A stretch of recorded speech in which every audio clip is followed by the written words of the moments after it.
السلام علیکم ناظرین، ٹو دا پوائنٹ کے ساتھ میں ہوں منصور علی خان۔ ناظرین، میرے پروگرام کے اندر کم از کم پچھلے 2.25 سال سے جب سے عمران خان صاحب کی حکومت آئی ہے، یہ کہنا غلط نہ ہوگا کہ میں نے ان کے اوپر کھل کے تنقید کی ہے، اور سب سے بڑی بات میرے خیال میں کسی سیاستدان کے لیے یہ ہوتی ہے کہ جس پہ آپ تنقید کر رہے ہوں آپ اسی کو انٹرویو دینے کے لیے راضی ہو جائیں۔ میں بہت مشکور ہوں کہ آج وزیر اعظم پاکستان عمران خان صاحب ہمارے پروگرام میں شریک ہیں۔ اوور ٹو یو خان صاحب، thank you so much for your time, اور آئی ہیو ٹو ایڈمائر کہ آپ نے مجھے وقت دیا انٹرویو کے لیے۔ دیکھیں منصور، میں سب سے پہلے تو ایک چیز واضح کر دوں، میں 40 سال سے میڈیا کے اندر ہوں، 40 سال سے کوئی پاکستانی اتنی دیر میڈیا میں نہیں رہا، کیونکہ کرکٹ میں ایز کیپٹن میڈیا پہ رہتا تھا اور پھر اس کے بعد پالیٹکس میں۔ دیکھیں، تنقید جو ہے وہ ایک معاشرے کا اثاثہ ہے۔ جب آپ ایک معاشرے کے اندر، جس کو فریڈم آف ایکسپریشن کہتے ہیں، فریڈم آف ایکسپریشن کا مطلب کہ مجھے آزادی ہونی چاہیے کہ میں اپنی رائے دے سکوں۔ اگر وہ تنقید کر رہی ہے میں نے کسی گورنمنٹ کے اوپر، کسی ادارے کے اوپر، تو یہ مجھے آزادی ہونی چاہیے۔ اور یہ ایک جو کہتے ہیں نا کہ پروگریشن آف ہیومن تھاٹ، جو انسان کی جو سوچ ہے وہ آگے بڑھنے میں اس کا سب سے بڑا ہاتھ ہوتا ہے آزادی رائے میں، فریڈم آف ایکسپریشن میں۔ لیکن اس کے اندر 2-3 چیزیں ہیں۔ ایک کہ وہ لوگ جو تنقید کرتے ہیں، جو کہ پیسے لے کے تنقید کرتے ہیں، جو بدنیتی سے تنقید کرتے ہیں، یہ بالکل ایک مختلف قسم کے لوگ ہوتے ہیں جو ایکسپوز ہو جاتے ہیں۔ جو ایک ایسے صحافی ہوتے ہیں جن میں اتنی ایبلٹی نہیں ہوتی کہ صحیح معنی کے اندر تجزیہ کر سکیں، تو وہ جب کوئی اچھا کرتا ہے تو وہ اچھائی کرتے ہیں، جب وہ برا کرتا ہے تو برا کرتے ہیں۔ ان کے اندر وہ ایبلٹی نہیں ہوتی کہ ہر سچویشن کو، ہر کرائسس کو، ہر پرسنالٹی کی صحیح معنی میں تجزیہ لیں۔ میں اب کرکٹ کی آپ کو بتاؤں، کیونکہ کرکٹ میں بھی مجھے بڑی تنقید بھی ہوئی، تعریف بھی ہوئی۔ تو کئی دفعہ کرکٹ میں جب آپ ہارتے تھے تو جو صحافی ہوتے تھے ان میں یہ ایبلٹی نہیں ہوتی تھی کہ یہ کیوں ہارے ہیں۔ ٹھیک ہے، تو ہارے ہیں تو انہوں نے برائی کیا ہوگا، تو رات لیٹ نائٹ سوئے ہوں گے، تو شرابیں پی ہوں گی، تو پارٹیز کی ہوں گی، اور جیتے تھے تو پھر وہ ساری سب ٹھیک ہو اور یہ دوسری کہ لیکن جو سب سے بڑا ایک معاشرے کا اثاثہ ہوتا ہے وہ صحافی ہوتا ہے جس کے اندر صحیح معنی میں تجزیہ کرنے کی اس میں ایبلٹی ہوتی ہے، اس میں تعلیم ہوتی ہے، وہ پڑھا لکھا ہوتا ہے، وہ محنت کرتا ہے۔ اس سے بڑا اثاثہ معاشرے کا نہیں ہوتا، اور یہ بڑا فائدہ کرواتے ہیں، کیونکہ جو وزیر بھی ہوتے ہیں، جو پرائم منسٹر بھی ہوتا ہے، وہ جب اخبار دیکھتا ہے یا وہ میڈیا دیکھتا ہے تو وہ سب سے پہلے ان کی طرف دیکھتا ہے۔ یہ جو اوپینین میکرز ہوتے ہیں، اور یہ میں پھر سے ریپیٹ کرتا ہوں، یہ ایک معاشرے کا اثاثہ ہے۔ تو آپ تنقید بھی کرتے رہیں، کوئی اچھی چیز ہوتی ہے تنقید۔ نہیں، ایکچولی میں اپنے پروگرامز کے اندر آپ کو میرے کپتان کہہ کے پکارتا ہوں تو اس کے اوپر آپ کے پارٹی کے فالوورز جو ہے وہ ناراض ہوتے ہیں کہ جی آپ یہ کیوں کہتے ہیں، جبکہ I never meant as a disrespect. میں اس میں آپ کو ویسے I hope you don't have a problem with that. نہیں، کوئی 10 سال کپتان رہا تھا، ابھی تو صرف 2.25 سال پرائم منسٹر رہا ہوں۔ نہیں چلیں آگے چلتے ہیں۔ اچھا یہ بتائیے، اب تقریباً 2.25 سال آپ کی گورنمنٹ کو ہو گئے، 2.25 سال کے اندر اپوزیشن آج بھی آپ کو کہتی ہے کہ جناب یہ سلیکٹڈ ہیں، یہ یو ٹرن کے ماسٹر ہیں۔ برا لگتا ہے جب یہ اس قسم کے القابات آپ کو دیے جاتے ہیں؟ دیکھیں، یو ٹرن تو جس نے بھی کوئی زندگی میں مقابلہ کیا ہو وہ سمجھتا ہے کہ یو ٹرن ہوتی کیا، یو ٹرن کس کو کہتے ہیں۔ مثلا اب میں میچ کھیلنے جا رہا ہوں، میں نے میچ جیتنا ہے۔ میچ کے دوران جو میں نے اسٹریٹجی بنائی ہوئی ہے وہ اگلا کوئی ایسی چال کھیل دیتا ہے کہ میں اگر اسی اسٹریٹجی پہ چلتا جاؤں تو میں ہار جاؤں گا۔ اچھا، تو میں پھر اپنی اسٹریٹجی چینج کرتا ہوں۔ کیا اس کو یو ٹرن کہتے ہیں؟ تو میں سمجھتا ہوں کہ آپ جب ایک مقابلے کے سچویشن میں ہوتے ہیں تو اس میں مسلسل آپ اپنی ٹیکٹکس چینج کرتے رہتے ہیں جیتنے کے لیے۔ ٹھیک ہے، تو اصل تو مقصد ہوتا ہے جیتنا۔ یا مثلا اگر میرا پاکستان کا مقصد کیا ہے، جو میں کیوں میرا نظریہ کیا ہے، فلاحی ریاست۔ اچھا، تو جو فلاحی ریاست بنانے کے لیے اگر میں ادھر جا رہا ہوں تو میں سارا وقت دیکھوں گا کہ اپنی اسٹریٹجیز چلاؤں گا، پھر اگر وہ ایک فیل ہوتی ہے تو پھر میں دوسری کروں گا، پھر تیسری کروں گا، لیکن مقصد ہوگا کہ آخر میں پاکستان ایک فلاحی ریاست بننا ہے۔ ٹھیک ہے، تو وہ تو کسی کو تجربہ نہ ہو تو وہ اس طرح کی باتیں کرتے ہیں۔ جب سمجھتے نہیں ہیں. آپ لیکن میں دوسری بات آپ کو کر دوں, جدھر تک سلیکٹڈ ہے اس کے اوپر مجھے حیرت ہوتی ہے اور میں اس کی وجہ بتاتا ہوں. سلیکٹڈ دو پارٹیز کے دو جو پارٹیز ہیں, مین جو پارٹیز ہیں, ان کے جو بانی تھے نواز شریف, وہ سلیکٹڈ تھے. انہوں تو کوئی الیکشن لڑ کے نہیں آئے تھے. جب ان کو جنرل جیلانی نے ان کو پہلے فائنانس منسٹر بنایا, پھر جنرل ضیاء نے ان کو چیف منسٹر بنایا, تو وہ ہمیں پتہ ہے کیسے بنے تھے. ٹھیک. تو وہ تو کوئی اپنی پارٹی بنا کے جدوجہد کر کے نہیں آئے. دوسری طرف آصف زرداری ہیں, بلکہ ذوالفقار علی بھٹو ایک واحد ملٹری ڈکٹیٹر کے ساتھ ایک ان کے وزیر بنے. پہلے پتہ نہیں 6-7 سال ان کے وزیر تھے, اور ان کے بعد ان کے بچے ہیں. تو یہ جو اگر مریم نواز کو لے لیں, تو اگر یہ باپ کی بیٹی نہ ہو تو یہ تو ان کو تو پوزیشن نہ ملی ہو. وہی ہے بلاول بھٹو, اگر وہ ایک کاغذ نہ دکھاتے تو یہ نہ بنتے. تو یہ تو جمہوریت کی ساری اسپرٹ کے خلاف ہے. اچھا, ایک اس سے کمپیئر کریں جس آدمی نے پہلی واحد آدمی ہے, ایک ذوالفقار علی بھٹو کے بعد واحد آدمی. ذوالفقار علی بھٹو بھی پہلے پالیٹکس میں رہ چکے تھے 8 سال, پھر انہوں نے پارٹی بنائی تھی. اور تب جب کہ ایوب خان نے ساری پالیٹکس پہ بین کیا ہوا تھا, تو ایک پولیٹیکل ویکیوم میں انہوں نے پارٹی بنائی تھی. تو میری تو 22 سال کی سٹرگل, زیرو سے پارٹی شروع کی, کوئی پولیٹیکل بیک گراؤنڈ نہیں. تو ایک تو مجھے اس کا اعتراض ہوتا ہے ایسے کہ یہ بڑی عجیب سی بات ہوتی ہے. اس سے زیادہ یہ الیکشن کو کوئری کرتے ہیں 2018 کی. میں صرف آپ کو 2 فیکٹس دینا چاہتا ہوں. پہلے تو فیفن کی رپورٹ پڑھ لیں, انہوں نے کمپیریزن کی ہوئی ہے 2013 کی الیکشن اور 2018 کی. ٹھیک. اور وہ تو ایک انڈیپینڈنٹ ادارہ ہے نا فیفن. آپ جب کمپیئر کریں گے تو وہ خود کہتے ہیں کہ 2018 کا الیکشن 2013 کے الیکشن سے بہت بہتر کنڈکٹ کیا گیا. اچھا. اس کے اندر 2 اور فگرز دیکھ لیں. جو پٹیشن جب الیکشن ختم ہو جاتا ہے تو پٹیشن فائل کی جاتی ہے الیکشن کمیشن میں. مثلا اگر میں ہار گیا ہوں, میں کہتا ہوں جی میرا الیکشن ٹھیک نہیں ہوا, میں پٹیشن فائل کر دیتا ہوں. تو 2013 میں 133 پٹیشنز فائل کی گئی تھی نیشنل اسمبلی میں. ٹھیک ہے. جو ہارے تھے 133 لوگوں نے. 2018 میں 102 نے کی تھی. اچھا.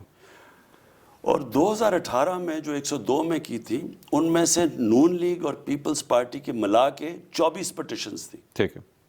اور تحریک انصاف کی 23 پٹیشنز تھی 2018 میں. ٹھیک. سو یہ کہنا کہ وہ 2013 تو ٹھیک الیکشن تھا, لیکن 2018 کا غلط الیکشن تھا, یہ کہہ رہے ہیں نا کہ سلیکٹڈ. تو وہ تو اگر آپ اٹھا کے دیکھ لیں اسٹیٹسٹکس, تو اس سے ہی ثابت ہو جاتا ہے کہ 2018 کا بہتر تھا. The problem is کہ جس طرح انہوں نے ریسنٹلی پی ٹی ایم نے جلسے کیے, وہ فوج کے اوپر الزام ڈالتے ہیں. وہ کہتے ہیں کہ جی فوج کو ایک یس مین چاہیے تھا, جس کی وجہ سے عمران خان صاحب کو انسٹال کیا گیا.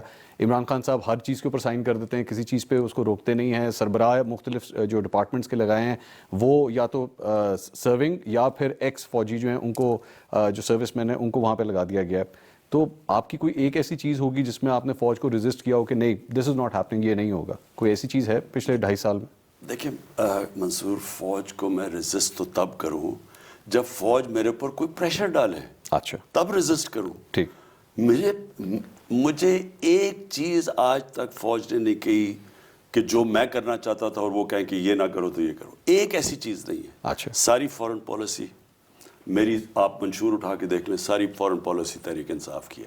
اور اصل میں یہ جو نواز شریف اور زرداری کئی دفعہ جو یہ تو خود کچھ نہیں کہتے تھے, لیکن بعد میں جب یہ گورنمنٹ سے نکل جاتے تھے تو جو یہ کہتے ہیں فورن پالیسی پہ کہتے ہیں نا انٹرفیئرنس. ٹھیک. کہ جی ہندوستان کی ہم دوستی کرنا چاہتے تھے, یہ فوج نہیں کرنے دیتی. ایک یہ تھا اعتراض. میرا سارا منشور اٹھا کے دیکھ لیں, جو چیزیں میری منشور میں تھی وہ میں نے امپلیمنٹ کی. مثلاً میں نے ہمیشہ کہا تھا کہ ہم کوئی بھی ملٹری سلوشن میں بلیو نہیں کرتے, افغانستان میں کوئی ملٹری سلوشن نہیں ہے. ٹھیک. اسی کے اوپر ہم نے پورا عمل کیا, اور آج دنیا اکنالج کر رہی ہے پاکستان کو کہ ہم نے پوری مدد کی افغان ٹاکس کے اندر. اسی طرح میں نے کبھی مثلاً ایک وقت پہ پریشر تھا کہ ہم سائڈز لیں, ہمارے جو مسلمان ملک ہیں کسی کے ساتھ مل جائیں یا سائڈز لیں.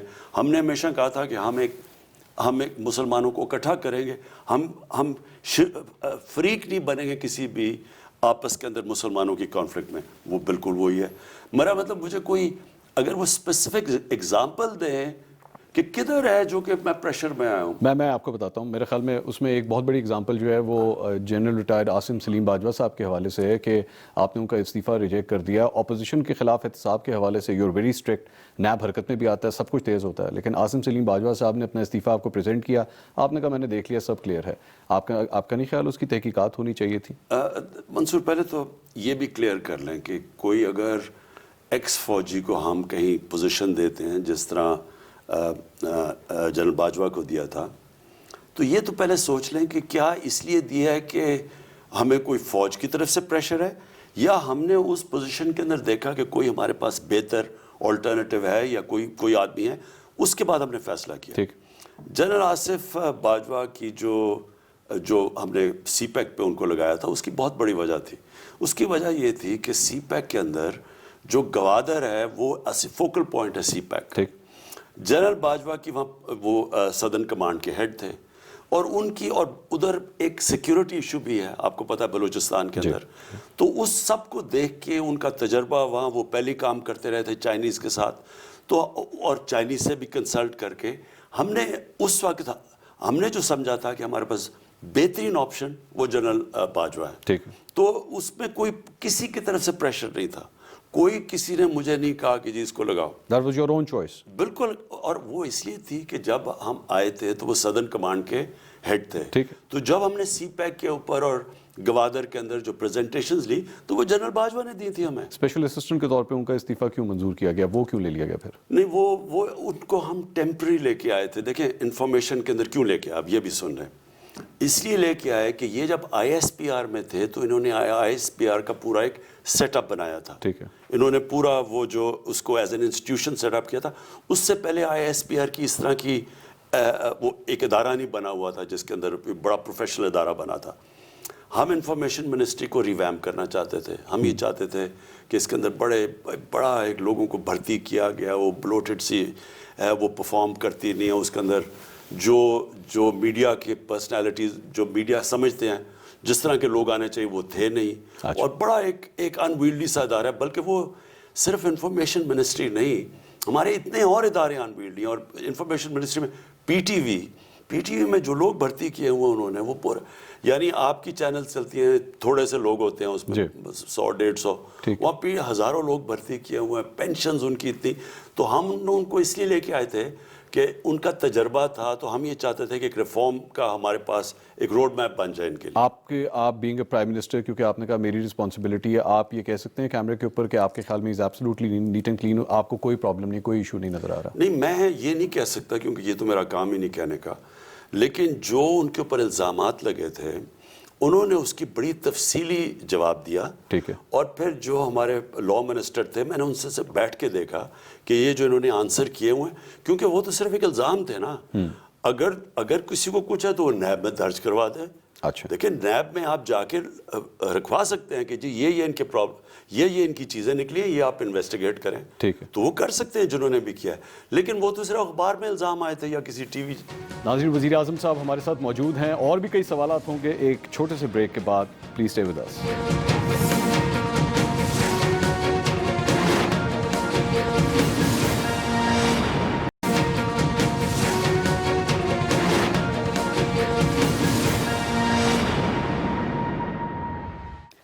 ناظرین, welcome back after the break. وزیر اعظم پاکستان عمران خان صاحب آج ہمارے ساتھ موجود ہیں. سوالات کے سلسلے کو آگے بڑھاتے ہیں. نیب کے حوالے سے آپ یہ کہہ رہے ہیں, تو نیب کے حوالے سے اپوزیشن یہ کہتی ہے کہ جناب ساری اکاؤنٹیبلٹی ہماری ہو رہی ہے, اپنی ٹیم کے کسی بندے کو ہاتھ نہیں لگایا جاتا, سب کے سب جو ہیں وہ دودھ کے دھلے میں, کوئی کرپشن کا کیس جو ہے ان کے خلاف پروو نہیں ہوتا, صرف اور صرف ہمیں بختربند گاڑیوں میں بھی بند کیا جاتا ہے. عمران خان صاحب ہمیں بیٹھ کے چہرے کے اوپر ہاتھ پھیر کے بھی دکھاتے ہیں, لیکن اپنے لوگوں کے لیے سب کلیئر ہے. دیکھیں منصور, یہ بھی اچھا کیا آپ نے یہ بات کر لی, کیونکہ یہ بڑا مجھے عجیب سی چیز لگتی ہے. کئی دفعہ کہتے ہیں کہ جی تحریک بیلنس نہیں ہو رہا, کہ جی تحریک انصاف والے لوگوں کو پکڑو. پہلے تو ان کے جو لوگ ہیں جن کے اوپر یہ کرپشن کیسز ہیں, یہ سارے ہمارے آنے سے پہلے کے ہیں. ٹھیک ہے. یعنی یہ جو سارے بھاگے ہوئے ہیں, جو بڑے بڑے مفرور ملک کو چھوڑ کے گئے ہوئے ہیں, تحریک انصاف کی پاور میں آنے سے پہلے کے ہیں. ٹھیک. ان کے اوپر جو کیسز بنے تھے, یہ جب دونوں ہی پاور میں تھے تب کیسز بن رہے تھے. اس کے علاوہ جو ان کے لیڈرز کے اوپر, نواز شریف اور آصف زرداری کے اوپر کیسز ہیں, وہ انہوں نے ایک دوسرے پہ جب یہ پہلی دفعہ پاور میں تھے، جب 9 سال یا 11 سال پاور میں رہے تھے 1988 سے 11 آپ کے سال ہوتے ہوئے بھی کیسز بنے ہیں، نئے کیسز بھی بنے ہیں، رانا ثناء اللہ دیکھ لیں، شاہد خاقان عباسی دیکھ لیں، خواجہ آصف دیکھ لیں. ہمارے ہوتے ہوئے میں یہ منصور آپ کو عرض کروں، پہلے تو یہ جب ہم گورنمنٹ میں آئے ہیں، اسحاق ڈار ان کے بیٹے باہر بھاگ چکے تھے، ٹھیک ہے، نواز شریف کے بیٹے باہر بھاگ چکے تھے، جو شہباز شریف کا داماد وہ باہر بھاگ چکا تھا، اور ہمارے جب ہم آئے تو سلمان شہباز باہر بھاگ گیا، لیکن کیسز ان کے اوپر پرانے تھے، ہمارے نہیں تھے. ہمارے جو کیسز بنے ہیں وہ صرف بنے ہیں شہباز شریف کے اوپر. وہ کیسے بنے ہیں؟ وہ بنے جب ہمارا جو ایسٹ ریکوری یونٹ کے اندر ان کی وہ ٹی ٹیز کے اوپر ان کی جو انہوں نے جو یہاں سے باہر منی لانڈرنگ کی تھی وہ آ گئی اس کے اندر، ٹھیک ہے. تو وہ کیسز ہیں.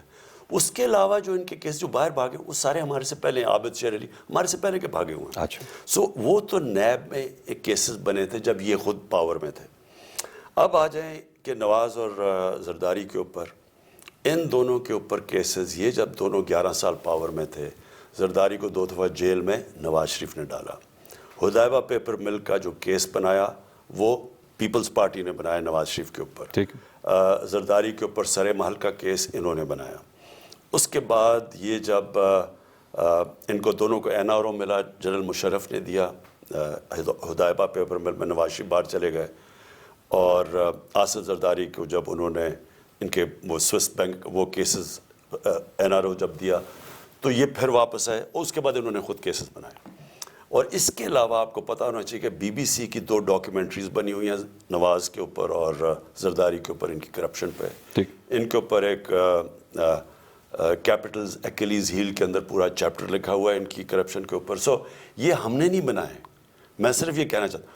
ہم کیا کر رہے ہیں کہ ہم نے اداروں کو بالکل آزاد چھوڑا ہوا ہے. آزاد مطلب کہ ہمارا ویسے ہی ہمارا نیب پہ کوئی کنٹرول نہیں ہے. نہیں، لیکن ایکچولی آپ اپنی تقریروں کے اندر جب کھڑے ہو کے کہتے ہیں کہ تم دیکھو تو صحیح میں تمہارا پروڈکشن آرڈر اب کس طرح آتا ہے، یا آپ یہ کہتے ہیں کہ میں امریکہ کے اندر آپ نے کھڑے ہو کے کہا کہ میں اس کا تو اے سی اترواتا ہوں نا جا کے، جب آپ اس طرح کی باتیں کرتے ہیں تو اس طرح لگتا ہی ہے کہ سب کچھ تو آپ کے کنٹرول میں ہے. اے سی تو جو جیلز ہیں وہ تو ہمارے نیچے ہیں. ٹھیک ہے. نیب ہمارے نیچے نہیں ہے، جیلز ہمارے نیچے ہیں. میں یہ کیا کہہ رہا ہوں، یہ تو سو آپ اس کو بھی ذرا پرسپیکٹو میں لے لیں. پہلے دن سے جب ہم پاور میں آئے ہیں، ان ساروں نے میرے اگینسٹ کیمپین چلا دی، تقریر انہوں نے نہیں کرنے دی. پہلے کہا جی الیکشن میں دھاندلی ہوئی، ہم نے کہا بنا دو کمیشن. ہم 4 حلقے مانگ رہے تھے ان سے، انہوں نے 2 سال تک ہمیں وہ نہیں کیا. اینڈ میں عدالتوں سے کیا اور پھر جوڈیشل کمیشن بنی، اور ہم نے سارے پہلے پروسیس سے گزرے، election commission, supreme court, parliament, election tribunal. اس کے 1 سال کے بعد ہم نے ڈیمونسٹریشن کی. ہم پہلے دن تیار تھے الیکشن کھولنے کے لیے. اس کے بعد وہ خود ہی جو کمیٹی بنی اس میں انہوں نے یہ آئے نہیں. اس کے بعد انہوں نے پہلے کبھی معاشی حالات اٹھا دیں، پھر کبھی کووڈ کے اوپر انہوں نے، یعنی پھر وہ فیٹف کے اوپر. اور جب فیٹف کے اوپر انہوں نے ہمیں بلیک میل کیا تو انہوں نے صاف ہمارے جو آپ کہتے ہیں نا این آر او ہم نہیں مانگ رہے تھے، انہوں نے ہمیں 34 شکیں پکڑا دی جو چینج کرو نیب کے قانون کے اندر، میننگ کہ نیب ختم ہو جائے، ٹھیک ہے، بیسکلی این آر او مل جائے. تو اس کے بعد پھر انہوں نے یہ اسٹریٹ موومنٹ شروع کر دی کہ جب اب گورنمنٹ کو گرانا ہے ہم نے. وہ بیسکلی یہ ہے کہ یہ نکل آپ جو کہہ رہے ہیں نا کہ میں نے جب کہا کہ ہم تمہیں چھوڑیں گے نہیں یا ہم این آر او نہیں دیں گے، ہم بیسکلی اداروں کے اوپر کوئی اگر ہم آج چاہیں تو ہم ان کے ساتھ مل کے نیب کے قانون چینج کر دیں، نیب ختم ہو جائے گی، این آر او مل جائے گا. بیسکلی آپ اس کی بات کر رہے ہو تو کہ میں نیب لاز کو چینج نہیں ہونے دوں گا چاہے جو نہ نیب لاز کو. پھر جو ایف آئی اے جو انویسٹیگیشنز چل رہی ہیں ان کے اندر، ہم کسی سے پیچھے ان اداروں کو ہم پورا کہیں گے کہ جنہوں نے اس ملک میں عوام کا پیسہ چوری کیا ہے ان کا پورا احتساب ہو. ناظرین، وزیر اعظم صاحب ہمارے ساتھ موجود ہیں، اور بھی کئی سوالات ہوں گے ایک چھوٹے سے بریک کے بعد. پلیز اسٹے ود اس.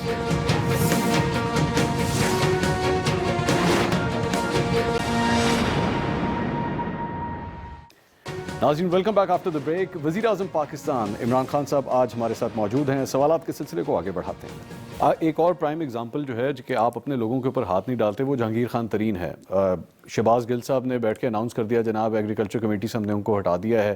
آپ نے میرے انٹرویو کے اندر بیٹھ کے یہ بات کہی تھی کہ جناب اگر وہ سپریم کورٹ میں ان کا کیس چل رہا تھا تو آپ نے کہا کہ اگر وہ گلٹی ہوتے ہیں تو وہ پارٹی میں نہیں رہیں گے. وہ صرف پارٹی میں رہے نہیں, وہ آپ کی گورنمنٹ کا حصہ رہے, بیٹھ کے میجر ڈیسیجنز لیتے رہے, آپ نے سب کچھ ان کے حوالے پکڑا دیا, ان کے جہاز میں بیٹھ کے آپ کے لوگوں کو پارٹی کے اندر شامل کیا گیا, پنجاب اسمبلی اس طرح فارمیٹ ہوئی.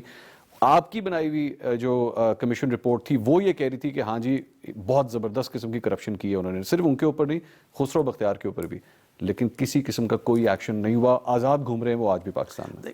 دیکھیں ایکشن تو ہو رہا ہے, آپ کو پتہ ہوگا کہ ایف آئی آر کٹی ہوئی ہیں, ٹھیک ہے, آپ کو پتہ ہے کہ ابھی پہلے وہ عدالت میں چلے گئے تھے, ٹھیک ہے, عدالت میں وہ گئے, پھر اس کے بعد کیس لڑا, عدالتوں میں کیس خارج ہوا, اور وہ اس کا نہیں ہے, وہ شہباز شریف کا بھی ہے, دونوں کی ان کے اوپر کیس ہے جی, اور وہ اب ان کے اوپر ایف آئی آر کٹی ہوئی ہیں.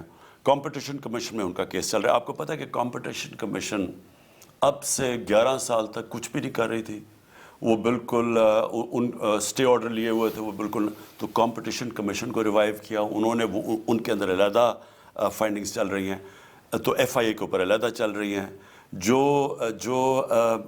جو آپ بات کریں چینی کے اوپر, جو چینی کا سارا کارٹیل بنا ہوا ہے, اس کے اوپر پہلی دفعہ پاکستان میں اس طرح کی انویسٹیگیشن ہوئی ہے, اور جو اس میں چیزیں آئی ہیں وہ سارے ریلیونٹ اداروں کو بھیج دیے ہیں آگے ایکٹ کرنے کے لیے, جس میں ایف آئی اے کا ہے. سو پوائنٹ یہ کہ ہم تو قانون کے مطابق چل رہے ہیں, اور اس کے اندر ہمارے بھی ہیں, دوسرے بھی ہیں. خسرو نہیں ہے, خسرو کے میرے خیال میں بھائی کا نام ہے اس میں. یہ ساروں کا آپ کو میں یہ بتا دوں کہ کسی قسم کی یہ انویسٹیگیشن کے مداخلت نہیں ہوگی. یا کیا جہانگیر ترین کو میں آج پاکستان تحریک انصاف میں کنسیڈر کروں یا نہیں؟ نہیں, ابھی تو وہ انڈر انویسٹیگیشن ہے. سو ابھی بھی وہ پی ٹی آئی کا حصہ ہے؟ نہیں, اب عہدہ تو ان کے پاس اب کوئی نہیں ہے. ٹھیک ہے, لیکن وہ آپ I mean what I'm saying is what I want to hear from the Prime Minister is کہ یار ان کے اوپر اتنے سیویئر ایلیگیشنز ہیں, اب آج کے بعد اس کا میری پارٹی سے کوئی تعلق نہیں اس شخص کا. نہیں, وہ تو جس کے اوپر بھی انویسٹیگیشن شروع ہوئے اس کی پارٹی کے اندر تو وہ نہیں ہے, اب ان کا نہ کوئی عہدہ ہے نہ کچھ ہے. نہیں, لیکن اس طرح اور میں پھر آپ آگے کہتا دیکھیں, میں صرف آپ کو یہ کہنا چاہتا ہوں, میں نے کسی قسم کی مداخلت نہیں کروں گا اداروں کے اندر. ادارے اپنی انویسٹیگیشن کر رہے ہیں, وہ پورا اپنا پروسیس کمپلیٹ کریں گے, جس کو بھی جو بھی اس کے اندر انوالو ہوگا اس کو سزائیں ملیں گی. تو یہ آپ کو صرف میں کہہ دوں کہ فرق پہلے میں اور اب میں کیا ہے کہ ہم نے اداروں کو پوری چھوٹ دی ہوئی ہے. ٹھیک, جو بھی ادارے ہیں, اور اسی طرح ادارے مضبوط ہوتے ہیں کہ جب نہ اپنا دیکھتے ہیں نہ دوسروں کا. اس سے ذرا کمپیئر کر لیں پہلے کا, دیکھیں نا منصور, ساری پرسپیکٹیو لے آئیں. ٹھیک ہے, یہی شوگر مافیا, یہ اسی طرح کی قیمتیں بڑھتی تھیں, کبھی آج تک انویسٹیگیشن نہیں ہوئی. چینی کا ریٹ کون طے کرتا تھا؟ شوگر مل ایسوسی ایشن, جس میں سارے پاکستان کے بڑے بڑے طاقتور لوگ بیٹھے ہوئے تھے, وہی چینی کا ریٹ کرتے تھے. کبھی آج تک کبھی بھی ایگریکلچر ڈپارٹمنٹ, فوڈ سیکیورٹی نے انہوں نے نہیں طے کیا ریٹ. یہ پہلی دفعہ یہ ساری چیزیں ہو رہی ہیں, یہ کبھی پاکستانی تاریخ میں پہلے نہیں ہوا. فردوس عاشق اوان آپ کے ساتھ یہاں پہ کام کرتی تھیں, فردوس عاشق اوان کو فارغ کیا گیا, ان کا استعفیٰ لے لیا گیا. ایک خاتون جو پروو ہو گئیں کہ وہ نہیں چل سکتی, آپ کی ٹیم میں نہیں چل سکیں, کرپشن کے چارجز ان کے اوپر رپورٹ ہوئے, چینلز نے اس کے اوپر رپورٹ کیا, and one fine day we find out کہ جی وہ پنجاب کے اندر اب عثمان بزدار کے پاس چلی گئی ہیں. منصور, کوئی ان کے اوپر کرپشن کیس نہیں تھا. ان کے پرابلمز تھے اس کے ڈپارٹمنٹ کے اندر, انفارمیشن ڈپارٹمنٹ کے اندر, اور ایک دو ہمارے لوگوں کے ساتھ تھے. کوئی ان کے اوپر کرپشن کیس نہیں تھا. رومرز تو سب پہ آتی ہیں وہ. اچھا, میں آپ کو ایک اور چیز کہتا ہوں, ہر وقت ہمارے لوگوں کے اوپر, میرے منسٹرز کے اوپر, صوبے میں ہوں یا یہاں ہوں, ان کے اوپر آتا ہے کہ جی ایلیگیشنز آتی ہیں کہ یہ ہو گیا, انہوں نے یہ کیا وہ کیا. میں صرف آپ کو یہ کہنا چاہتا ہوں, ایک کی میں خود انویسٹیگیٹ کرتا ہوں آئی بی کے ذریعے. اچھا, جو بھی مجھے انفارمیشن آتی ہے کہ کوئی پیسے کسی نے بھی کچھ کیا, میں آئی بی کے ذریعے انویسٹیگیٹ کرتا ہوں. And then what do you do after that? تو اگر, اور ایک دو ہم نے کیے بھی ہیں, صوبے میں ایک آدھ کیا ہے. اجمل وزیر کی بات کر رہے ہیں آپ؟ میں ابھی نام نہیں لیتا, لیکن ہم نے ایکشن لیا. So that's what I'm saying نا, آپ باقیوں کے نام لیتے ہیں, اپنی پارٹی کے نام نہیں لیتے. لیکن دیکھو میں آپ کو ایک بات بتاتا ہوں, یہ جو ہے نا, آپ کو ایک ایلیگیشن سے لے کے پھر اس کو جا کے عدالت میں پروو کرنا, یہ بڑا مشکل کام ہوتا ہے. جب تک آپ کے پاس سالڈ پروفس نہ ہو, آپ نواز کا لے لیں. میں ذرا صرف آپ کو سمجھانا چاہتا ہوں کہ یہ دیکھیں کیا ہے. نواز شریف کا کیس کیا ہوا کہ ساری دنیا میں انکشاف ہوا پیناما پیپرز کا. پیناما پیپرز میں انکشاف کیا ہوا, دنیا میں اور بھی لیڈرز کا. یہاں یہ ہوا کہ ان کے پاس 2 کمپنیز نیلسن اور نیسکول جو کہ 4 لنڈن کے فلیٹس اون کرتی ہیں, جن کی بینیفیشری اونر مریم نواز تھی. ٹھیک ہے, یہ ادھر سے شروع ہوئی. اوکے, انہوں نے مان لیا ہمارے ہیں, اس کے بعد سے لے کے انہوں نے مان لیا کہ ہمارے ہیں, ادھر سے لے کے نواز کی کنوکشن تک 1.5 سال لگا. اور وہ کہ جب مانے ہوئے ہمارے ہیں, اس کے بعد عدالت نے منی ٹریل مانگی, سب کچھ مانگا, وہ جو قطری خط وہ سارا, پھر JIT بنی, پھر اس کے اوپر علیحدہ انویسٹیگیشن. سو جب آپ کہتے ہیں نا کہ عدالت کے اندر جو کیس جانا چاہیے, اس کے لیے آپ کے پاس کوئی کانکریٹ چیز آنی چاہیے. تو کئی دفعہ ہمیں جب ہم سمجھتے ہیں کہ یہ اس میں ہمارا کانفیڈنس چلا گیا ہے, یہ چیز ہے کانفیڈنس چلا گیا, اس میں بلیک اینڈ وائٹ کوئی پیسے کی ٹریل نہیں آتی. جو شہباز شریف کا کیس ہے, یہ میں صرف آپ کو ذرا سمجھانا چاہتا ہوں کہ فرق کیا ہے. ہمارے زمانے میں صرف ایک ہی کیس بنا ہے, وہ شہباز شریف کا. وہ کیس کیا ہے؟ وہ کیس ایسا بنا کہ ان کے 2 وہ پکڑے گئے, ان کے 2 کام کرنے والے شہباز شریف کے آفس میں 2 امپلائیز, ان کے بینک اکاؤنٹس میں اربوں روپیہ آ رہا تھا, اور وہ پھر جا رہا تھا شریفوں کے اکاؤنٹس کے اندر. ٹھیک. سو اس طرح کی بلیک اینڈ وائٹ ایویڈنس ملے تو آپ سیدھا لے جائیں, لیکن اس طرح کی ملتی نہیں ہے. ابھی تک کسی آپ کو اپنے بندے کے اگینسٹ ایسی بلیک اینڈ وائٹ نہیں ملی, انکلوڈنگ جہانگیر ترین آلسو؟ نہیں, جہانگیر کے اوپر تو ایک اوور آل شوگر کی انکوائری ہوئی نا, سب کے اوپر ہوئی. ٹھیک ہے. اس کے اندر جو چیزیں نکلی ہیں وہ اب FIA کے پاس چلی گئی ہیں. پہلے وہ اسٹے آرڈر لے لیا انہوں نے, اس کے بعد ابھی اسٹے آرڈر ریلیز ہوا, اب وہ آگے انویسٹیگیشن چل رہی ہے اور سب پہ چل رہی ہے. My last question on the topic, آپ کو برا لگتا ہے کہ میں نے ایک شخص کے ساتھ 10 سال گزار لیے اور اینڈ میں یہ شخص اس طرح کا نکلا؟ افسوس ہوتا ہے؟ دیکھیں ابھی تو خیر چل رہا ہے کیس. ہاں مجھے افسوس ہوتا ہے. افسوس یہ کہ میری بڑا جہانگیر میرے بہت قریب تھے. ایگزیکٹلی. اور دیکھیں وہ کہتے ہیں کہ میں بالکل بے قصور ہوں.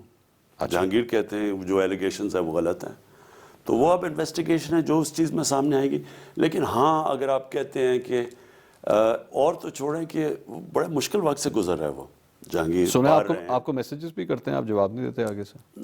چھوڑیں وہ خیر اور باتیں ہیں, لیکن پوائنٹ یہ ہے کہ ہاں ہے جہانگیر نے ہمارا بڑا ساتھ کام کیا ہے اور بڑا قریبی رہے ہیں. تو جب بھی کوئی اس طرح کا, وہ بڑے مشکل وقت میں اس وقت. ناظرین, وزیر اعظم صاحب ہمارے ساتھ موجود ہیں, اور بھی کئی سوالات ہوں گے ایک چھوٹے سے بریک کے بعد. Please stay with us.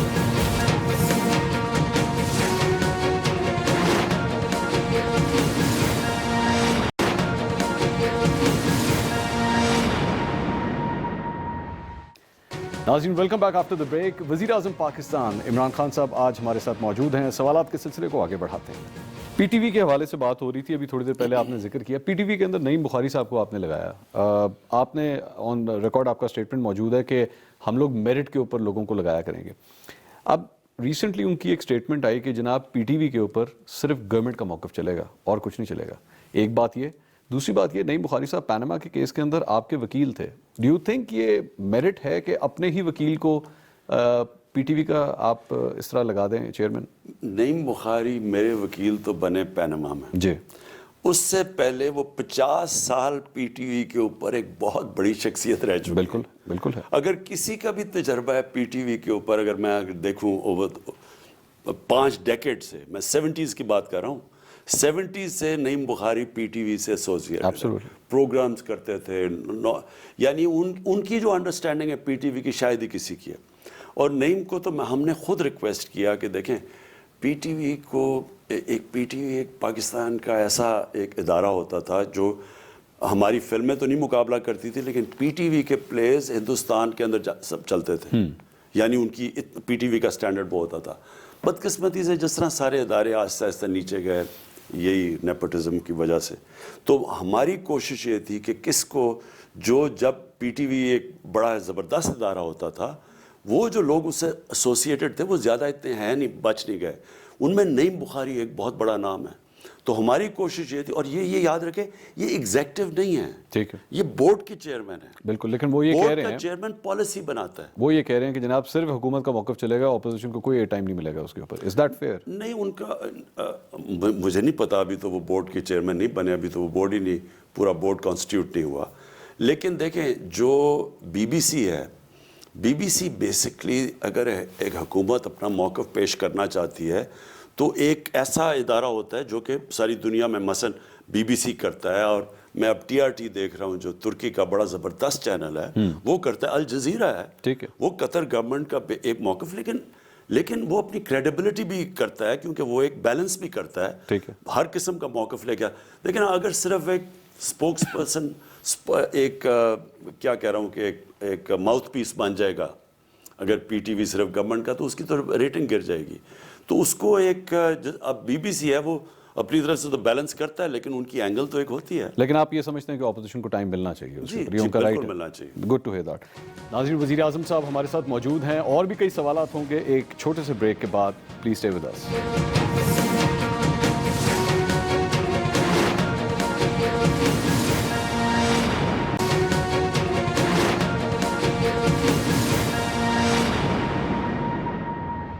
ناظرین, welcome back after the break. وزیر اعظم پاکستان عمران خان صاحب آج ہمارے ساتھ موجود ہیں. سوالات کے سلسلے کو آگے بڑھاتے ہیں. آپ کے منشور کے اندر وہ 50 لاکھ گھر, 1 کروڑ نوکریاں, بہت کرٹیسزم ہوتا ہے آپ کے اوپر. ان ریئلسٹک قسم کا یہ فگر تھا آپ کے خیال میں, یا وہ صرف ایک فینسی فگر شو کرنا, بیکاز اٹ از امپاسبل کہ 1 کروڑ نوکریاں آپ پیدا کر سکیں یا 50 لاکھ گھر بنا سکیں. You know nowhere even near this figure. لیکن میں نے 2 سال میں تو نہیں کہی تھی نا, میں نے تو 5 سال میں کہی تھی. دیکھیں منصور, میں آپ کو کہوں انشاءاللہ یہ 1 کروڑ سے بھی زیادہ نوکریاں ہوں گی. اچھا. اور یہ جو گھر ہیں یہ انشاءاللہ 50 لاکھ ضرور کراس کر جائیں گے. اب آپ کو ذرا ڈیٹیل, اس 5 سال میں انشاءاللہ ہمارے جو 5 سال کمپلیٹ. اور میں کیوں کہہ رہا ہوں, پلیز میں کہہ رہا ہوں, دیکھیں 2 تو ہمارے میگا پروجیکٹس ہیں. 2 میگا پروجیکٹس ہیں. ایک ہے بنڈل آئلینڈ, کراچی کے جو ایک آئلینڈ کے اوپر ہے. دوسرا ہے راوی سٹی. یہ 2 نئے شہر بن رہے ہیں. اس کے علاوہ ہمارا نیا پاکستان ہاؤسنگ ہے, جو کہ اسپیسیفکلی جو وہ طبقہ جو آج تک کبھی اپنے گھر افورڈ نہیں کر سکتا تھا کیونکہ ان کے پاس کیش ہی نہیں تھا, ان کے لیے ہم نے ایک وہ پروگرام لے کے ہیں جو کبھی پاکستان میں نہیں آیا, اور وہ ہے bank finance, mortgage financing. Pakistan کے اندر میں صرف اپنے دیکھنے والوں کو بتا دوں کہ پاکستان کے اندر ہندوستان میں مثلاً 10% مورگیج فائنانسنگ ہے, ملیشیا میں 30% مورگیج فائنانسنگ ہے, انگلینڈ یورپ وغیرہ میں 80% سے اوپر ہے مورگیج فائنانسنگ, کہ آپ ایک اماؤنٹ رکھتے ہیں اور باقی پھر بینک سے پیسے لے کے آپ گھر بنا لیتے ہیں. پاکستان میں 0.2% ہے. اچھا. یعنی دنیا میں سب سے کم ہے. وہ کیوں وجہ ہے؟ بینک پیسے کیوں نہیں دیتے؟ کیونکہ وہ ان کو یہ ڈر ہوتا ہے کہ اگر ہم نے پیسے دیے اور اگر وہ نہ ہمیں قسطیں واپس دے سکا تو کیا ہوگا, تو ہمارا پیسہ ڈوب جائے گا. ٹھیک ہے. اوکے. اس کے لیے قانون کی ایک پھنسا ہوا تھا عدالت کے اندر ایک کیس جس کو کہتے ہیں فور کلوجر لا. وہ قانون جب تک وہ لا میں نہیں آتا, فور کلوجر لا, تب تک بینکس فائنانس کرنے کے لیے تیار تھے. بدقسمتی سے 2 سال لگے ہمیں وہ عدالت سے قانون کلیئر کروانے کے لیے. اب وہ پاس ہو گیا, سپریم کورٹ سے نکل گیا. اب بینکوں نے فیصلہ کیا, اب جو ہم کرنے لگے ہیں, اور یہ انقلاب آئے گا. ایک 5 مرلے کے گھر میں ہم سبسڈائز کر رہے ہیں 5% انٹرسٹ ریٹ کے اوپر, کوئی بھی قسطیں دے کے 5% کے اوپر وہ قسطیں دے کے اپنا گھر بنا سکتا ہے. اور پہلے 5 مرلے کے پہلے لاکھ گھروں کے اوپر ہم 3 لاکھ روپے گورنمنٹ گرانٹ دے رہی ہے. اچھا. 1 لاکھ پہلے 1 لاکھ گھروں کے اوپر. ٹھیک ہے. یہ نچلا طبقہ ہے, جو مزدور ہیں, جو تنخواہ دار ہیں, جو مثلا سرکاری نوکر ہیں. ان لوگوں کے لیے کبھی بھی ان کے پاس کیش نہیں تھا. تو اب پہلی دفعہ گورنمنٹ آ رہی ہے اور یہ ہمارا اب شروع ہو رہا ہے. And this will achieve 50 lakh houses. نہیں, یہ تو صرف ایک نچلے طبقے کے لیے. ٹھیک ہے. پھر ہم نے پورا کنسٹرکشن پیکج دیا ہوا ہے جس میں پوری کنسٹرکشن شروع ہو گئی پاکستان میں. اور اس کی کیا انڈیکیشن ہے؟ پاکستان کی تاریخ میں سب سے زیادہ سیمنٹ کی سیلز ہیں. ٹھیک ہے. آج سیمنٹ جو بک رہا ہے سارے ریکارڈ توڑ گئے. وہ ہمارا سارا کنسٹرکشن پیکج ہے. تو یہ جو سب مل جائے گا, ایک کنسٹرکشن کے لیے ہم نے اسپیشل ان کو پیکیجز دے دیے ہیں. 2 پورے شہر بن رہے ہیں ان کے لیے. اچھا, میں 2 شہروں کا بھی تھوڑا سا بتا دوں کیونکہ یہ ہمارا بہت بڑا پروجیکٹ ہے. راوی کا ہم شروع کیوں ہوا؟ کیونکہ راوی جو لاہور کا پانی نیچے جانا شروع ہو گیا, اور لاہور میں اتنا نیچے پانی چلا گیا ہے کیونکہ اتنا پھیل گیا لاہور کہ وہ پانی کا اب کرائسس آنے والا ہے. جس طرح کراچی میں کرائسس آ چکا ہے کہ وہ ٹینکرز چلتے ہیں, اسی طرح. تو یہ شروع ہوا تھا پروجیکٹ. اس کا مقصد یہ تھا کہ راوی کے اوپر ہم ایک براجز بنا کے راوی کو ایک لیک بنا دیں اوپر روک کے پانی کو. وہ جو لیک بنے گی 40 میل کی جو لیک بنے گی 40 کلومیٹر کی, اس سے سارا نیچے سے پانی ریجنریٹ اوپر آنا شروع ہوگا, واٹر ٹیبل اوپر آئے گی. اوپر سے پھر اس کے ساتھ ساتھ ٹریٹمنٹ پلانٹس لگائیں سارے لاہور میں. میرے خیال میں کوئی 6-7 بڑے ٹریٹمنٹ. سر یہ جو راوی پروجیکٹ آپ کہہ رہے ہیں, آپ کو پتہ ہے اس پروجیکٹ کے اگینسٹ بھی اس وقت وہاں پہ احتجاج ہو رہا ہے کہ لوگوں کی زمینوں کے اوپر جو ہے وہ بالکل مطلب تھرو اوے پرائسز کے اوپر جو ہے وہ زمینیں ٹیک اوور کی جا رہی ہیں اور کوئی پوچھنے والا نہیں ہے. دیکھیں منصور, یہ بڑا امپورٹنٹ, اس لیے میں نے اچھا کیا میں نے آپ کے سامنے رکھ رہا ہوں. یہ بالکل غلط ہو رہا ہے, ساری ڈس انفارمیشن ہے. اچھا, یہاں سیکشن 4 ہمارے نہیں, ہمارے سے بہت پہلے کے یہ کوشش, یہ تو شروع ہوا تھا آج سے کوئی 15 سال پہلے. ٹھیک ہے. اس کے بعد پھر یہ جب نون لیگ کی حکومت آئی, یہاں سیکشن 4 لگا, انہوں نے بھی یہی کوشش کی. وہ تھوڑی دیر کے بعد وہ گیو اپ کر دیتے تھے. یہ اسی کا ہی آگے ایکسٹینشن. انہوں نے گیو اپ اس لیے کیا تھا بیکاز انہوں نے پروجیکٹ کی فیزیبلٹی نکالی تھی. انہوں نے کہا تھا یہ فیزیبل نہیں ہے پروجیکٹ, اور جس کی وجہ سے اس کو ڈراپ کر دیا گیا تھا. دیکھیں یہ بہت بڑا پروجیکٹ ہے. اس کی سب سے پہلی ایڈوانٹیج سن لیں ذرا میری, پانی کی ریجر لاہور کے پانی کی واٹر ٹیبل اوپر لے کے آنی. ٹھیک ہے. سیکنڈلی راوی کو ریجنریٹ کرنا, یعنی کہ جو پانی لاہور سے سارے ٹریٹمنٹ بجائے اس وقت کے سارا سیوریج کا پانی راوی میں جائے, اس کو ٹریٹ کر کے صاف پانی راوی کے اندر ڈالیں. ٹھیک. اس کا امپیکٹ سندھ تک پڑتا ہے کیونکہ یہ جو گندا پانی جاتا ہے وہ سارا واٹر ٹیبل نیچے سے کنٹامنیٹ کرتا ہے. سندھ کے اندر جو سارا یہاں اوپر سے نیچے پانی جاتا ہے, وہاں وہ سپریم کورٹ کی ججمنٹ ہے کہ 70 یا 80% پانی کے اندر آرسینک ہے. پہلے پانی کا ایشو ہو گیا. نمبر 2, لاہور جس طرح پھیلتا جا رہا ہے وہ اس کے لیے نہ ہم سیوریج دے سکتے ہیں نہ پانی دے سکتے ہیں. فیسلٹیز بہت مہنگی ہیں کیونکہ ان پلانڈ ہو رہا ہے نا, پھیلتا جا رہا ہے سارے چاروں طرف. جو ہمارا ایریبل لینڈ ہے, جو ایگریکلچر کا لینڈ ہے, وہ بھی کم ہوتا جا رہا ہے. تو یہ ایک ماڈرن سٹی بن رہی ہے جو اوپر جائے گی, جس میں سیوریج ہوگی, جس میں پوری ہر چیز ساری ماڈرن امینٹیز ہوں گی, تاکہ وہ, اور اگر یہ نہیں بناتے تو ویسے 5-6-7 سالوں تک لاہور نے وہاں تک پہنچا. اپوزیشن کچھ کہتی ہے کہ خان صاحب جو پروجیکٹ شروع کرتے ہیں نا ان سے ڈر لگتا ہے. پشاور کے اندر BRT شروع کی, 6 مہینے کا ٹائم دیا, وہ کمپلیٹ نہیں ہوئی, بسوں میں آگے آگ لگنا شروع ہو گئی. لاہور کے اندر فردوس مارکیٹ کا پروجیکٹ شروع کیا, 6 ستمبر کو وہ کھلنا تھا, نومبر میں جا کے افتتاح ہوا ہے, ابھی بھی وہ پروجیکٹ کمپلیٹ نہیں ہے, لیکن پھر بھی فیتہ کاٹ دیا گیا اس کا. تو ڈر لگتا ہے کہ آپ کوئی پروجیکٹ کھول لیتے ہیں پھر وہ بند نہیں ہوتا. دیکھیں منصور, یہ امپورٹنٹ ہے, پہلے ایک چیز ختم کر لیں پھر باقی پروجیکٹس پہ آ جائیں. جی, اور BRT کے اوپر بھی آ جائیں, وہ اور ایشو ہے. پہلے تو یہ کر لیں. یہ اس لیے میں نے آپ سے تفصیل میں بتا رہا ہوں کہ یہ بڑا پروجیکٹ ہے, اس کے اوپر ڈس انفارمیشن ہے کہ جی لوگوں کی زمینیں لی جا رہی ہیں. کوئی لوگوں کی زمینیں نہیں لی جا رہی, لوگوں سے کوئی ایسی زبردستی نہیں کی جا رہی.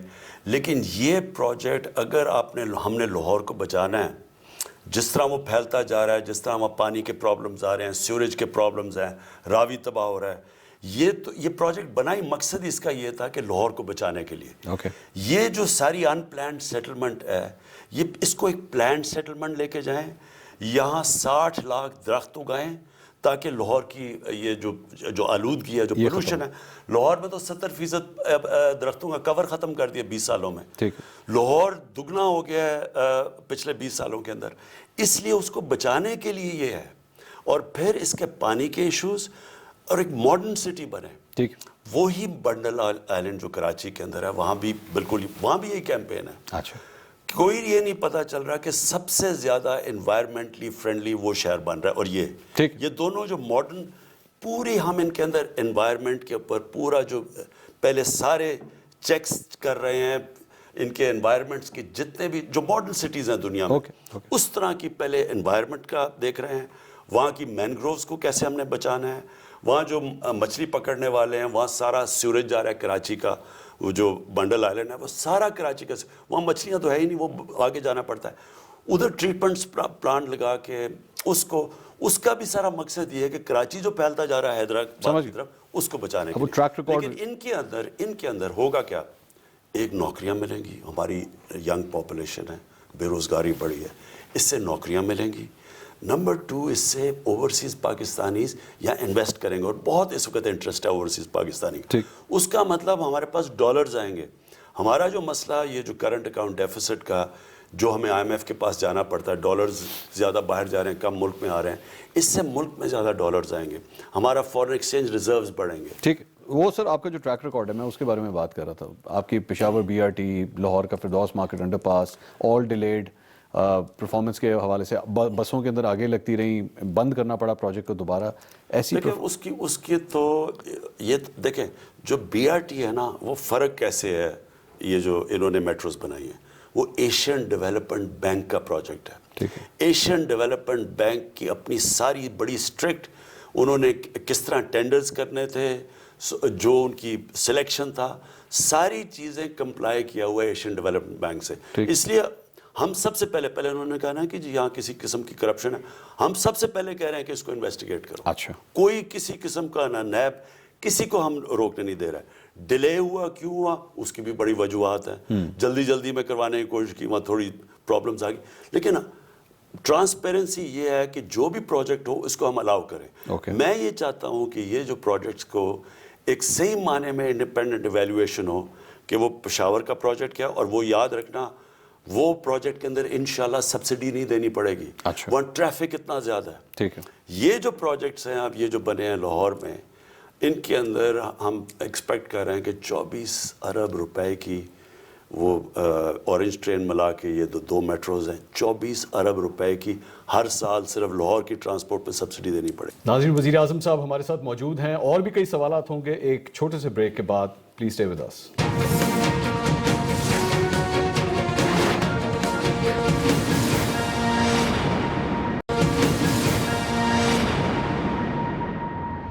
ناظرین welcome back after the break. وزیر اعظم پاکستان عمران خان صاحب آج ہمارے ساتھ موجود ہیں. سوالات کے سلسلے کو آگے بڑھاتے ہیں. عثمان بزدار صاحب جب سے آئے تب سے لے کر اب تک, how do you rate his performance? 10 میں سے کتنے مارکس دیں گے ان کو؟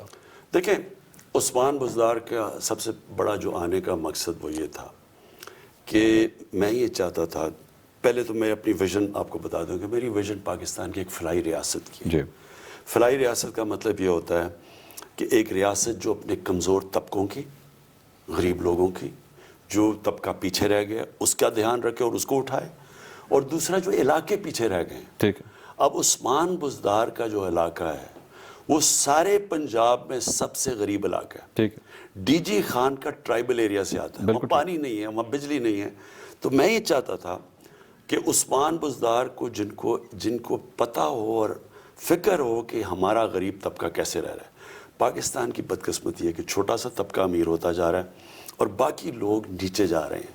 ہمارا فاصلہ امیر اور غریب میں بڑھ رہا ہے, اور امیر اور غریب علاقوں میں بڑھتا جا رہا ہے. ٹھیک ہے.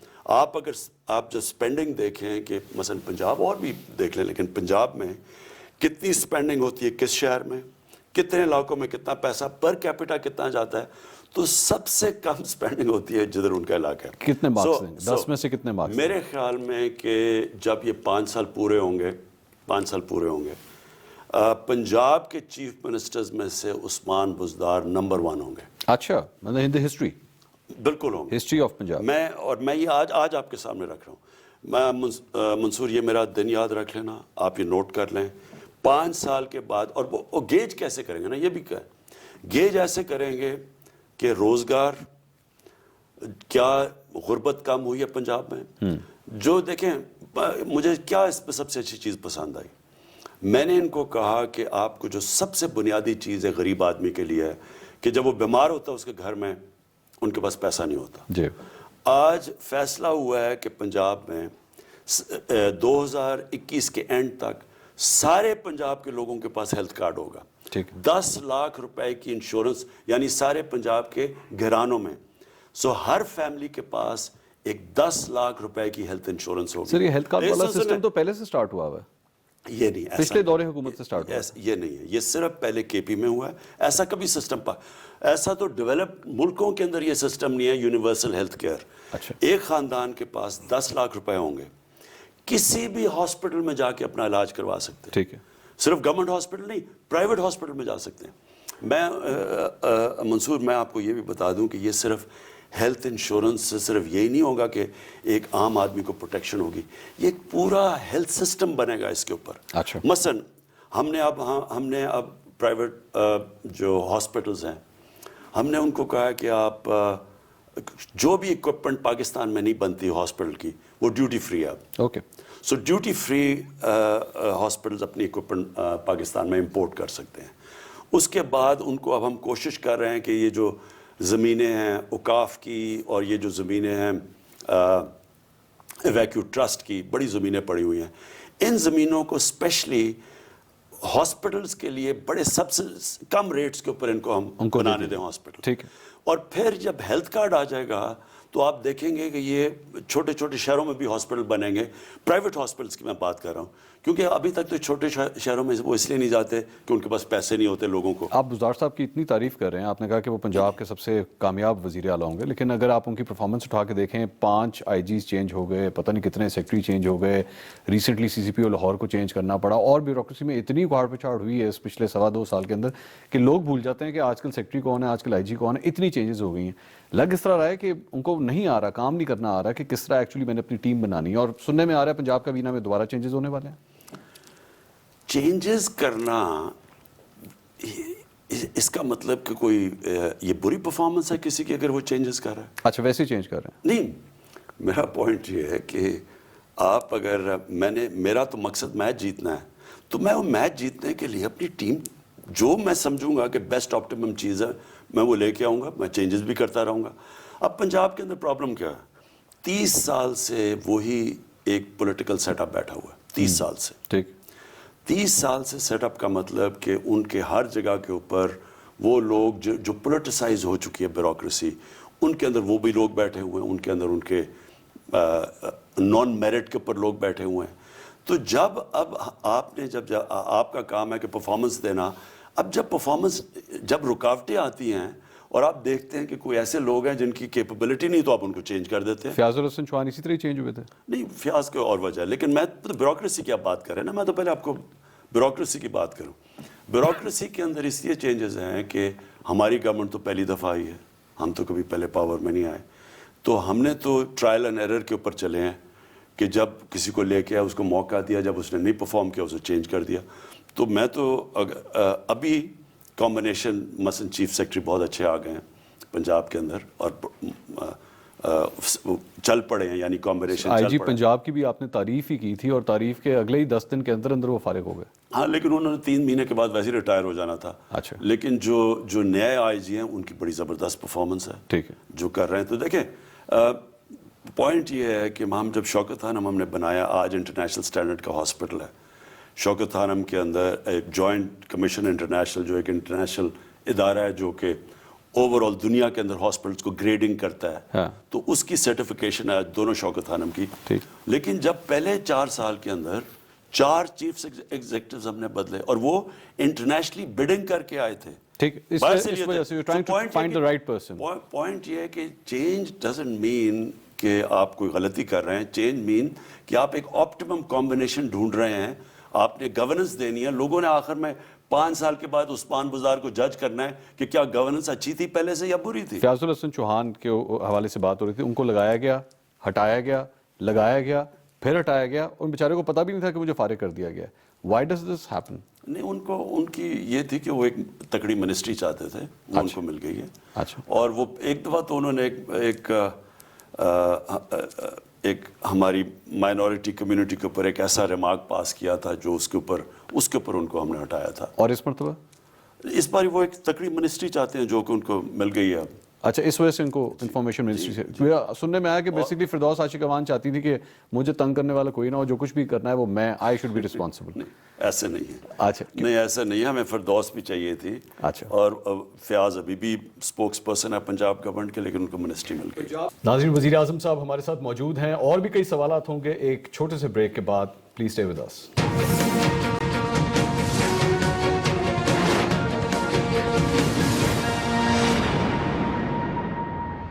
ناظرین, welcome back after the break. وزیر اعظم پاکستان عمران خان صاحب آج ہمارے ساتھ موجود ہیں. سوالات کے سلسلے کو آگے بڑھاتے ہیں. نواز شریف جو باہر گئے, لندن گئے, آج آپ اکیوز کرتے ہیں کہ جناب غلط رپورٹیں اور بیماری کا بہانہ بنا کے وہ نکل گئے. اب اس کے اندر آپ کی اپنی ڈاکٹر یاسمین راشد انوالو تھی, انہوں نے آن کیمرہ کہا کہ ہاں جی وہ بیمار ہیں اور ان کو علاج کی ضرورت ہے, انہیں باہر جانا چاہیے. آج اس طرح لگتا ہے کہ آپ کی گورنمنٹ جو ہے اس امبیرسمنٹ سے بچنے کے لیے اب یہ بات کر رہی ہے کہ جناب وہ تو جھوٹ بول کے گئے ہیں, وہ بیمار کبھی تھے ہی نہیں. Don't you hold the Punjab government responsible for this? اب دیکھیں یہ ایک بڑی دکھ بھری کہانی ہے کہ کیا ہوا ہے ایونچولی, کیونکہ ہم نے جو رپورٹس دیکھی تو اب میں کیا بتاؤں, جب وہ رپورٹس میں جب بیماریاں پڑھی تو ہم نے سوچا کہ کیا ایک آدمی کو اتنی بیماریاں ہو بھی سکتی ہیں اچھا, اور وہ زندہ ہے.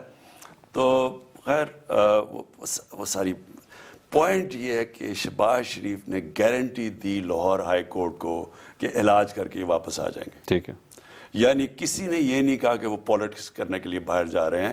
واضح کیا یہ بالکل وہی ہوا جب جنرل مشرف نے ان کے ساتھ اور سعودی عربین نے ان کے ساتھ کانٹریکٹ 10 سال کا سائن کیا کہ یہ اب جائیں گے, کوئی پالیٹکس کے اوپر بات نہیں کریں گے. جب یہ سعودی عربیہ گئے, جب ان کے کرپشن کیسز معاف کیے گئے حدیبیہ پیپر مل کے نواز شریف کے, تو اس کے بعد جب یہ وہاں جب پہنچ گئے تو انہوں نے کہا جی کوئی کانٹریکٹ ہی نہیں ہے. آخر میں وہ سعودی شہزادہ یہاں آیا, اس نے سارے ملک کے سامنے وہ کانٹریکٹ رکھا کہ جی وہ کانٹریکٹ تو 10 سال کا. یہ بالکل وہی ہوا ہے. شہباز شریف نے گارنٹی دی لاہور ہائی کورٹ کو کہ میں گارنٹی دے رہا ہوں کہ ہم کہہ رہے تھے کہ 7 ارب روپے کی انڈیمنٹی رکھو, شورٹی بانڈ دو کہ اگر یہ واپس نہیں آئے گا تو 7 ارب روپے کا ان کو ہوگا. تو وہ انہوں نے ہائی کورٹ نہیں مانی. آپ کے اوپر کسی ادارے کی طرف سے کوئی پریشر تھا ان کو باہر بھیجنے کے لیے؟ دیکھیں میں پھر سے آپ کو منصور کہوں, میرے اوپر نہ کوئی پریشر ڈالا کسی نے, نہ کوئی ڈال سکتا ہے. اچھا, پریشر تو اس کے اوپر ڈالیں جس کو, جو کوئی اپنی کرسی کا اتنا شوقین ہو بیٹھنے کے لیے کہ وہ جو اسے پریشر ڈالو کرسی بچانے کے لیے مان جائے. میں ایک وہ پاکستانی ہوں جس کو اللہ سب کچھ دے چکا تھا پالیٹکس میں آنے سے پہلے. اچھا, کوئی مجھے پولیٹیشین بتائیں جس کو اتنی اللہ نے فیم دی تھی, جس کے پاس جتنا وہ پیسہ چاہتا تھا ضرورت تھی اس کو. You are a prime minister who can also resist the army chief if he wants. Is it a fact? دیکھیں پہلے آپ کو صرف بتا دوں کہ پرائم منسٹر اور پرائم منسٹر ہوتے ہیں. پرائم منسٹر کئی آتے ہیں, اپنی فیکٹریاں بنانی شروع ہو جاتے ہیں, باہر فلیٹس ہوتے ہیں, باہر پیسہ بچوانا شروع ہو جاتے ہیں. فوج کو سب کچھ پتا ہوتا ہے کیونکہ جو ہماری ISI ہے یہ دنیا کی ایک آؤٹسٹینڈنگ انٹیلیجنس ایجنسی ہے. اوکے, تو اب جو میں کرتا ہوں, جو میں ٹیلی فون کرتا ہوں, جو بھی مجھے کانٹیکٹ کرتا ہے, سب کچھ ISI کو پتا ہوتا ہے. اچھا, IB کو بھی پتا ہوتا ہے, ISI کو بھی پتا ہوتا ہے. ویسے ٹیکنیکلی پتا ہونا چاہیے. بالکل, پرائم منسٹر کیا کر رہا ہے اس کے پتا ہونا چاہیے. صرف نہیں, دیکھو منصور یہ یاد رکھو, آج ڈونلڈ ٹرمپ ہو یا جو بائیڈن ہو, یہ جو کریں گے CIA کو پتا ہوگا کیونکہ وہ پروٹیکٹ کرنا ہوتا ہے نا. انہوں نے ایجنسی کا یہ بھی کام ہوتا ہے کہ اپنے ملک کے سربراہ کو پروٹیکٹ کریں. جو پروٹیکشن دیں گے تو ظاہر ہے انٹیلیجنس کون کیا کہہ رہا ہے ان کے متعلق, سو ان کو سب کچھ پتا ہوتا ہے. ہم نہیں, دنیا کے اندر جو بھی ملک ہے, تکڑا ملک ہے جن کی انٹیلیجنس ہے, ان کو ہمیشہ اپنے سربراہ کو پروٹیکٹ کرنے کے لیے ہر انفارمیشن پتا ہوتا ہے. اگر انٹیلیجنس ایجنسی آپ کی گفتگو سن رہی ہے, you don't have a problem with that, آپ کے خیال میں ٹھیک ہے؟ صرف ہماری نہیں سن رہی ہوتی, اچھا, اور باہر کی بھی انٹیلیجنس ایجنسی نہیں وہ ٹھیک ہے, ہم تو اپنی بات کر رہے ہیں. نہیں دیکھیں نا, پہلے یہ کلیئر ہو جائے کہ اگر آپ پرائم منسٹر ہیں, میں ایسا کہہ دوں, میرا کام ہے آپ کو پروٹیکٹ کرنا, ہاں, کیونکہ انٹیلیجنس سے پروٹیکشن ہوتی ہے. میں یہ ضرور کہوں گا کہ میری باتیں تو مت سنیں خدا کے لیے, مطلب میں اگر کوئی کسی سے کوئی اپنی, وہ تو دیکھیں نا, ان کو یہ پتا ہوگا کہ کون آپ کو, کون مجھے پتا ہوگا کون آپ کو کال کر رہا ہے, ٹھیک ہے, کس وجہ سے کر رہا ہے, تو یہ پتا ہوتا ہے. اوکے, لہٰذا مجھے یہ بھی پتا ہوگا کہ آپ جب پیسہ چوری کر کے باہر ملک سے لے کے جا رہے ہیں, آپ کے بڑے بڑے محلات بنے ہوئے, مجھے سب پتا ہوگا. اچھا, سو ان کا پرابلم کیا آتا ہے, کیونکہ یہ کمپرومائز لوگ ہوتے ہیں, ان کا صرف یہ اپنی اسٹیبلشمنٹ سے نہیں ڈرتے. اچھا, یہ امریکہ سے بھی ڈرتے ہیں, یہ انگلینڈ سے بھی ڈرتے ہیں. وہ کیوں ڈرتے ہیں؟ کیونکہ ان کو بھی پتا ہوتا ہے کہ ان کے پیسے جو پڑے ہوئے ہیں. امریکہ کے اندر پیٹریوٹس ایکٹ ہے, یہ 2001 کے بعد انہوں نے لے کے آئے ہیں. وہ کسی بھی فارنر کا, خاص طور پہ مسلمان لیڈر کا, ہر ان کا بینک اکاؤنٹ کھول کے پتہ چلوا سکتے ہیں. میں جلدی سے ایک فارن پالیسی کے اوپر بس آپ کا ذرا کامنٹ لینا چاہوں گا. میں کنکلوڈ کر دوں. میں صرف یہ کہنا چاہتا ہوں کہ میں جب پالیٹکس میں آیا تھا تو مجھے کسی چیز کی ضرورت نہیں تھی. میں پالیٹکس میں ایک مقصد کے لیے آیا تھا. وہ جب تک میں مقصد کے پیچھے ہوں, میں اپنے مقصد کے اوپر کبھی کمپرومائز نہیں کروں گا. مقصد کے پہنچنے کے لیے کمپرومائز کروں گا. کہنے کا مطلب ہے میرے اوپر کوئی پریشر نہیں ڈال سکتا. اچھا. کوئی, کیونکہ میں کس طرح میرے پہ پریشر ڈالے گا؟ یا تو میرے پاس کوئی پیسے ہوں, چوری ہو یا کچھ ہو.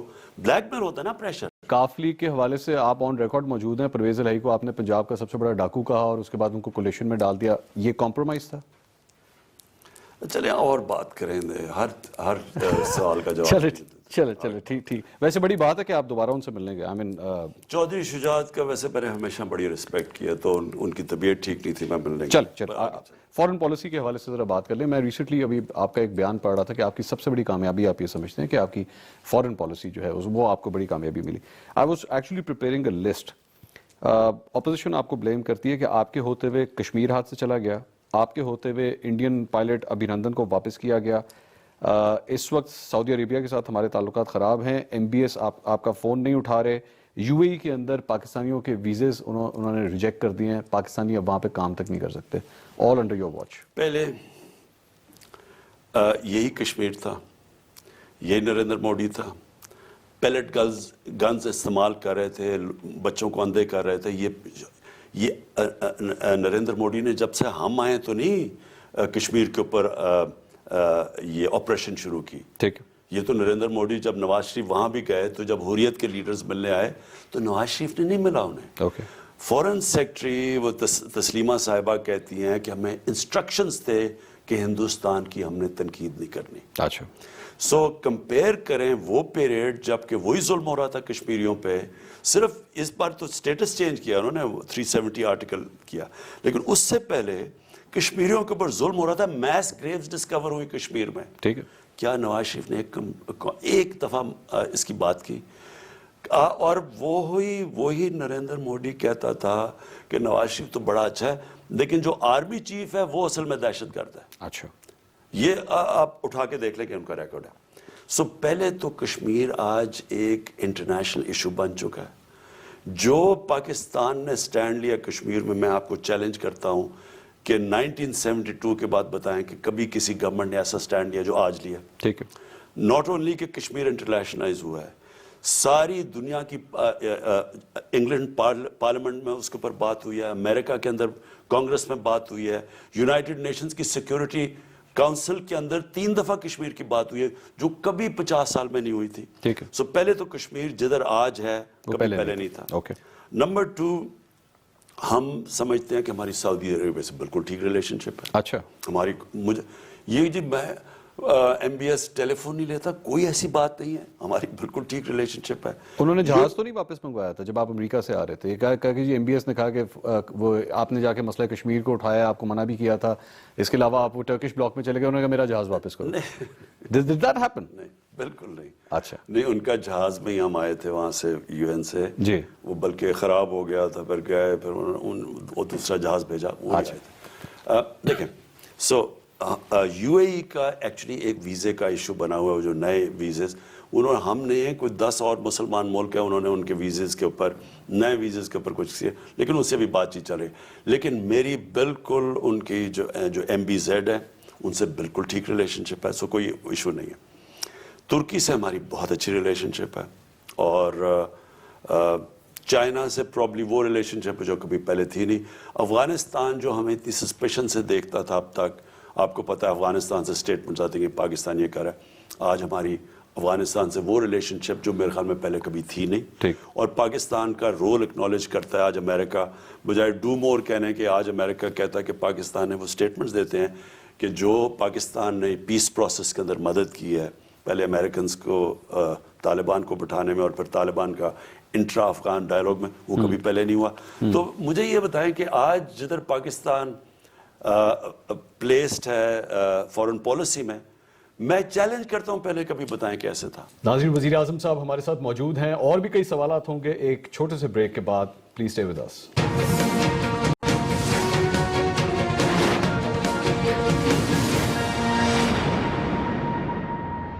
ناظرین, welcome back after the break. وزیر اعظم پاکستان عمران خان صاحب آج ہمارے ساتھ موجود ہیں. سوالات کے سلسلے کو آگے بڑھاتے ہیں. Okay, last question of the program, media related. آپ کی اس پریزنٹ گورنمنٹ کے اوپر یہ الزامات بھی لگتے ہیں کہ جی میڈیا کا گلا گھونٹنے کی کوشش کی جاتی ہے. آپ کے واچ کے انڈر متی اللہ جان جو ہے وہ غائب ہو گئے, اس کے بعد ایک دم واپس آئے. علی عمران سید غائب ہو گئے. ایس سی سی پی کے جوائنٹ ڈائریکٹر ساجد گوندل غائب ہو گئے, پھر واپس آئے.